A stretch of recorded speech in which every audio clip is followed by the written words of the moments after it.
Mar fórt de cheachtain na gaeilge tá Ceardlanna agrathe do fáistí bunscoile sna Ceardlanna Uaschúrsála timpeall chúnta chéirí agus tá sí dírithe ar an timpeallacht agus ar an uaschúrsáil leabhar. Bhí Ceardlanna Uaschúrsála, Ceardlanna Alína i ggur Ceardlanna Gaeilge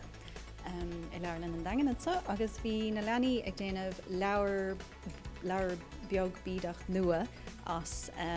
seanna leabhar agus bhí mar ag úsáid a lán ábhar de friúil, pápéir de friúil agus seanleabhar ón leabharlann agus ó punk press chomá. Bhí mé ag Ceardlanna seo in love agus dhéan mé é seo leabhar an beag agus tá muid ag a úsáid pápéir agus rudí deasa agsúil sin agus